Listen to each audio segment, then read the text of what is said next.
2016 से लेके आज तक जो भी हमने कश्मीर फ्रीडम स्ट्रगल की थी उसमें कुछ हम 3300 ज़ख्मी हुए थे पैलेट्स लगने की वजह से, गोली लगने की वजह से। उसमें से 1250 ऐसे विक्टिम्स हैं जो बिनाई से महरूम हुए हैं।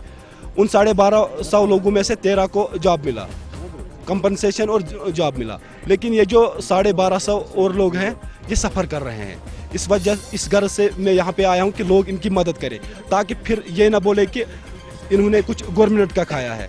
अगर ये हमारी मदद करेंगे तो हम माशाल्लाह गवर्नमेंट से कुछ नहीं ले सकते। हम माली मदद चाहते हैं, हम मेडिकली मदद चाहते हैं, फाइनेंशियली मदद चाहते हैं।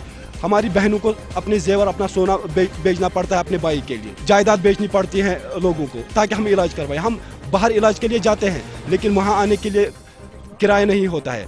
हम ये चाहते हैं कि लोग हमारी मदद करें, फिर ये ना बोले कि आप लोगों ने गवर्नमेंट से कुछ कंपनसेशन लिया है, कुछ जॉब लिया है।